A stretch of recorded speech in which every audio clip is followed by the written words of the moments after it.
দেখো তো হাসি মুখে আমাকে দেখতে কেমন লাগে। অসাধারণ। সেদিন তোমার হাত আমি কখনো ছাড়বো না। তোমাকে আমি কতটা ভালোবাসি এটা না তোমাকে আমি বুঝাইতে পারি না। পারো। তোমার চোখের দিক তাকালেই আমি বলতে পারি তুমি আমাকে কতখানি ভালোবাসো। এইটুকু বিশ্বাস আমার তোমার উপর আছে যে আমি ভুল মানুষ পছন্দ করি নাই।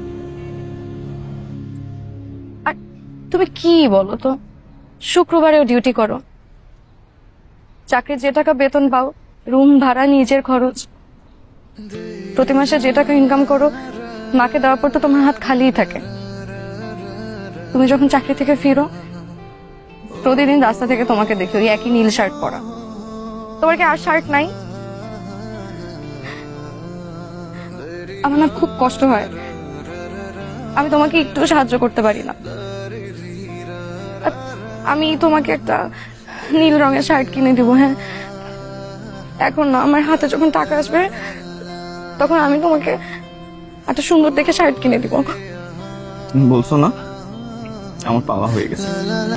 আচ্ছা এখন এখন আসি শিহাব। আর একটু থাকো না প্লিজ। না মামি যদি দেরি করে যায় রাগ করবে, বুঝতেই তো পারতেছো। আর মামাও শুধু শুধু চিন্তা করবে। আচ্ছা কালকে দেখা হবে। বেঁচে থাকলে দেখা হবে। চলো। সরি সরি সরি, দেরি হয়ে গেছে। কাজের যে চাপ জানো, সারাদিন রোদে হাইটা হাইটা ডিউটি করতে হয়, পুরা গামায় গেছি। দেখো তুমি কেমন আছো? এত পরিশ্রম বিয়ের পর বর্জন্য করতে পারবা? কি সেলসম্যান স্যার, কথা বলো না কেন? পারবা? পারবো, তুমি সাথে থাকলে আমি সব করতে রাজি। চলো আজকে বিয়েটা করে হবে।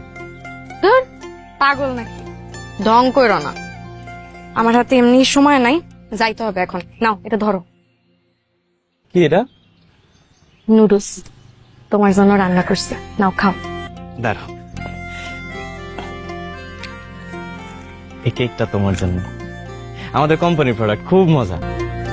তুমি আমার একটু খাওয়াই দাও না। কি হলো, তুমি লজ্জা পাইতেছো কেন? আর এখানে লজ্জা পাওয়ার কি আছে? তো লজ্জা পাবো না? রাস্তার মধ্যে কেউ যদি দেখে লজ্জা লাগে আমার। তুমি নিজের হাতে খাও, আমি তো মন ভরে দেখি। তুমি না খাওয়াই দিলে কিন্তু আমি খাবো।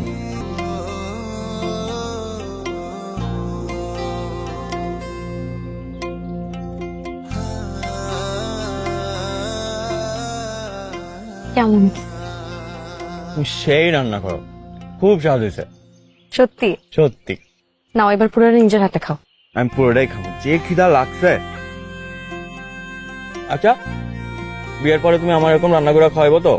বিয়া হইলে তো। বিয়া হইল তো মানে? তোমার কপালে বিয়া নাই।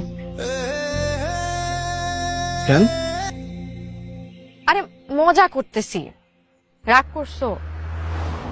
না, রাগ করি নাই। আমার কপালে বিয়া আছে, এবং আমার বউ হইল তুমি। তাই জানো হয়। তাই হইব। এবার খাও। ছোটবেলা বাবা মা মারা যাওয়ার পর থেকে মামা মামির কাছেই বড় হয়েছি। আমার মামা মামি আমাকে অনেক আদর করতো, কখনো পর ভাবিনি, নিজের সন্তানের মতনই আদর করতো। কিন্তু তার কিছুদিন পরই আমার মামি মারা যায়, আর আমার মামা আরেকটা বিয়ে করেন। তারপর থেকেই একের পর এক বিপদ মামার মাথায় আসা শুরু করে। ব্যবসায় লোকসান হয়, চাকরির ঋণ বছরের পর বছর বাড়তে থাকে, ব্যবসায় ফেরাতে পারে না। হয়তো এইসব চিন্তায় প্যারালাইজড হয়ে বাকিটা জীবন কাটাচ্ছে।